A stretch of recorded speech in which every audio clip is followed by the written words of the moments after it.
And so we'd like to kick off this first flipped conference session by introducing Elizabeth Bailey, who has already given us a fantastic presentation around inclusive education and the way that she has approached developing digital practice and ensuring inclusive practice. So Elizabeth, I'd like to hand over to you to say good morning and hello.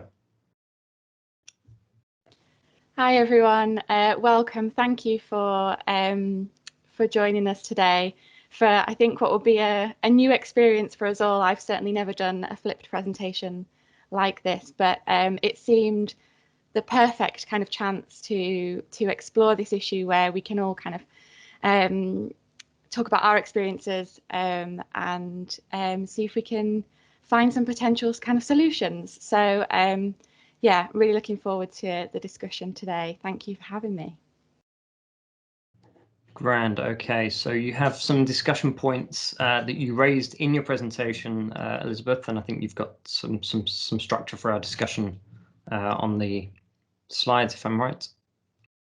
Or you get the slides as Yes. Yes. So this is going to form the basis of our discussion, really.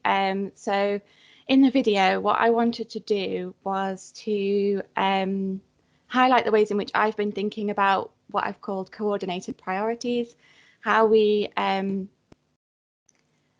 think about bringing in our EDI goals and our digital education goals, and how we kind of coordinate those together.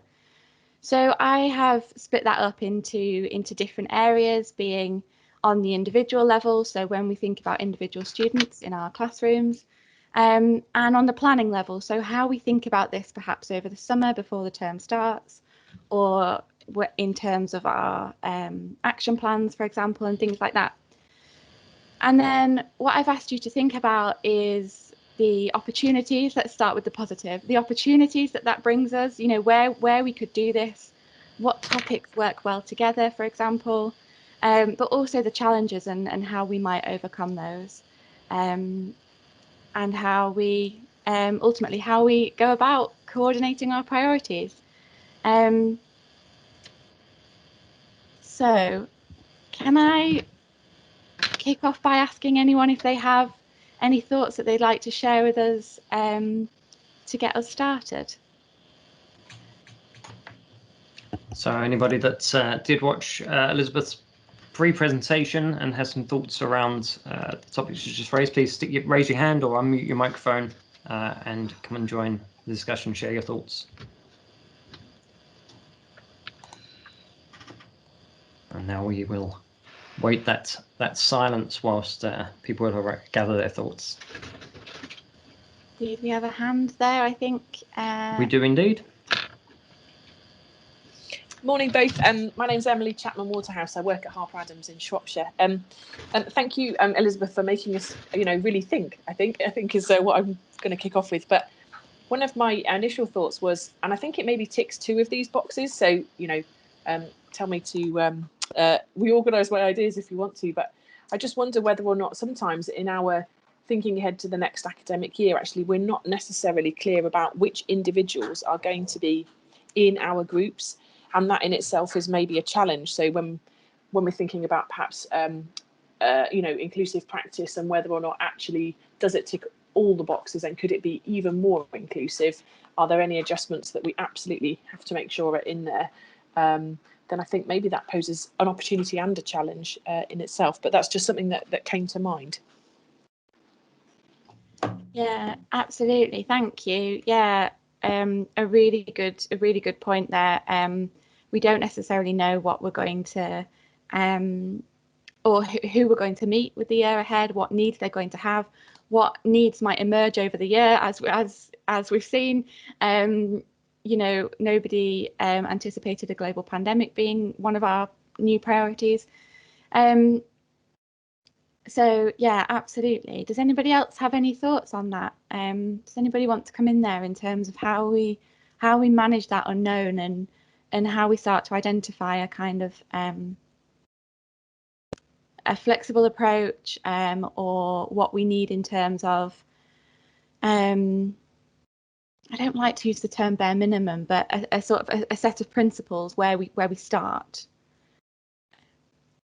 So Ellie has raised her hand. Please jump in.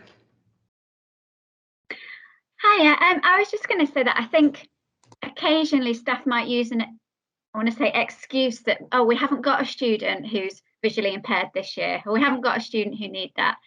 But I don't think we can accept that, and we need to make sure that our materials and our resources are accessible for everybody who might join us. You know, we don't have a leisure centre and go, oh, we don't need a disabled ramp to get up to the door because we haven't got anybody who uses a wheelchair. Well, you've got to think, well, why not? Perhaps it's because people drive past and think, well, that's not inclusive, I'm not going to do that. So I think we need to be open and inclusive to everybody who might possibly want to come and join us. And then it's not a big rush either. You know, everything's just ready and welcome for everybody. Thank you. Yeah, great point about the kind of, well, where does that start? It's a bit of a kind of chicken and egg situation, isn't it? Well, if we're not being inclusive, then how are we ever going to be open to a more diverse student population? So it absolutely isn't an excuse to kind of say, well, there's no need. And I would add to that as well in terms of, you know, when we think about making changes, we sometimes think about one specific need and who that's going to suit, but actually that change that we make might help all sorts of other people that we didn't realise. You know, if you think about the use of captions, for example, and subtitles and that kind of thing, I think there's still a lot of work to be done in terms of who that helps and how else it can be used, and it's something that we could be thinking about. I think we have another hand. We do. I wholeheartedly agree with everything that's been said, and Beatrix has quite rightly raised in the chat that students may not disclose challenges anyway, so we may not even know. So being prepared and being proactive is certainly a good approach. Mark, you have raised your hand. Please do jump in. Thanks, Mike, and thanks, Liz. I kind of absolutely agree with you in terms of that inclusivity, and I think things that have worked for me in the past has been that student-staff negotiation, you know, in terms of negotiating what works best. And, you know, I think there's a recognition that, as you've said, it doesn't always work best for everybody. You know, there might be some kind of core principles that do. But I think negotiating it as best we can on an individual level, I think is a really effective way forward, and it starts to personalise it too. Now, obviously, that does incur, you know, an additional resource and time allocation to that. But I think that really is appreciated by the students in terms of how we can accommodate what their needs are. Yeah, absolutely. Thanks, Mark. And that's maybe where I know in the College of Social Science at the moment, there's a push for the creation of student EDI committees as well as staff ones that we have, and that might be happening elsewhere in the university that I'm unaware of. But speaking for my own college, so making sure that there's a platform for those voices to be heard, for, as Mark said, those negotiations to be happening, and that there's room for them and that there's allocated time for them could be one way in which we make this happen. Thank you. I think that's a great point, and it reminded me of the point you made in your presentation, Elizabeth, about there not being a one-size-fits-all, and in fact there not being a one-size-fits-all for one person at any given time. But it's nice to hear that some things have worked for you, Mark. I'd like to open that up to the group then and say, well, you know, are there any successes that anyone would like to share of things that have worked well for them in trying to bring about a more inclusive practice? I'm just going to take a quick look at some of the chat comments that have come in as well. There's an interesting point there that Beatrix raises in terms of reducing barriers where we can, but what includes someone can exclude someone else, which is linked to what you've just said, Mike, in terms of fitting one person all the time, but also then what we can do to include some can exclude others. So how do we get that flexible approach? I'd be really interested to hear if anybody has any examples of where we could do that, particularly as we're having these discussions at the moment in terms of what's next year going to look like. What have we learned from this last year, and how can we be more flexible? Certainly. Claire, you have raised your hands. Please do jump in.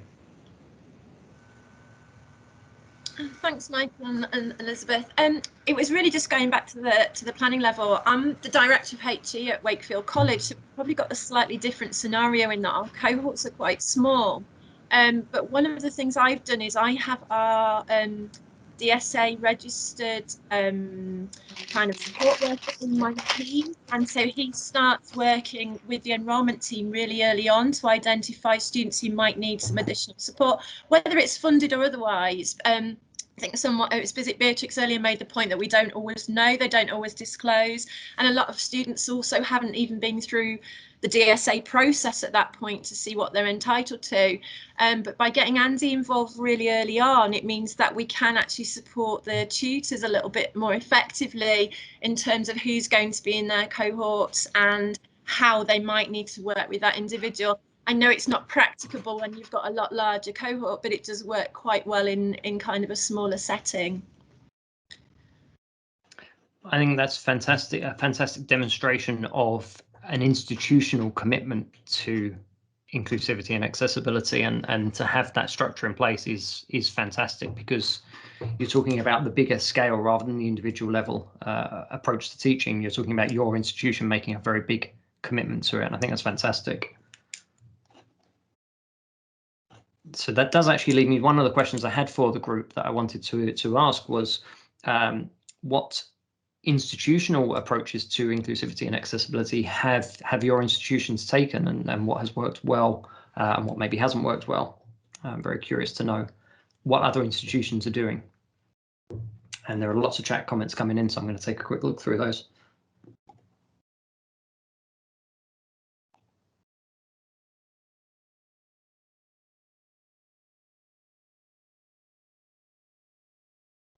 It's a really interesting point from Karina about recording worksheets for dyslexic students. If you'd like to expand on that, Karina, I'd be very happy for you to jump in and tell us a bit more about that. Hi, yeah, nice to meet everyone. My name's Karina. I'm from the International Study Centre at LJMU, so I actually work for a partner institution called Study Group, not the university itself. So it's something that we trialled this semester only, really, and it has been helping some of our students. Study Group, the company that I work for, has a new diversity and inclusion strategy that they've currently just rolled out this year, and so we're involved in some ambassador groups, and one of them is a neurodiversity ambassador group, which is probably why I've mentioned the dyslexic point specifically, because we've been focusing on that. So we've done some pilots essentially on some modules where we've asked some of the tutors if they could pilot recordings that go alongside the worksheets, and they would just exist on the VLE weekly module homepages, so that the students, if they wanted to, they could also have an audio that goes with the worksheet. I teach international students only, so this was kind of like, you know, killing two birds with one stone for us, because it made it more inclusive for our students who suffer with dyslexia, and dyslexia is something that is consistently not disclosed. A lot of students don't even know that they have it, particularly with the students from the parts of the world that I get, Middle East, East Asia, Far East. It's not even a concept that they're aware of a lot of the time. That's why I made the point earlier about us needing to really just, it needs to be embedded regardless of who is aware of it and who isn't, type thing. So we've been seeing some success with that. Audio for feedback is something we've been doing for a few years, and our students just absolutely love that. This over-reliance of providing feedback on paper, it just seems to be something of a tradition. And I think with blended learning and where we're going now, I think we need to make more use of audio and video, and less of, you know, of just documenting it down on paper. So yeah, that's it. I think that's a fantastic point. Yes, I'm a big fan of audio and video feedback. I think it really is a good way to engage students. Beatrix, you raised an interesting point about having open discussions with students about inclusivity and that making them feel more comfortable. Do you want to expand on that at all? And just a quick point, we are in our final 4 minutes. I'll be very quick. Also, if you want to see me, not that that's anything great, but it helps because often it feels like an imposition or giving us extra work. So students might be shy on this context, not wanting to create hassle, but also maybe feeling embarrassed about it. So we want to avoid both of those and all the other things why they might not want to come forward. And I now go.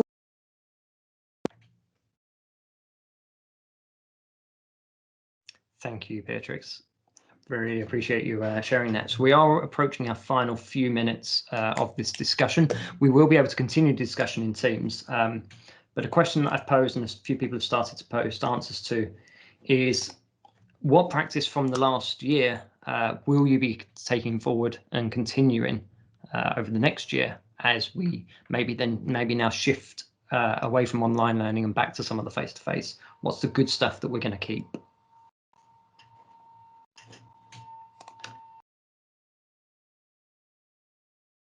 I'm just reading all these great comments. There's lots coming through about what people have been doing.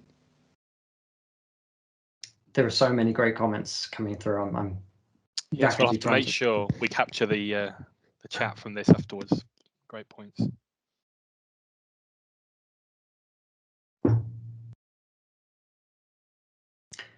Okay, so Elizabeth, we're now final 3 minutes of the session. Do you want to reflect on some of what's been shared?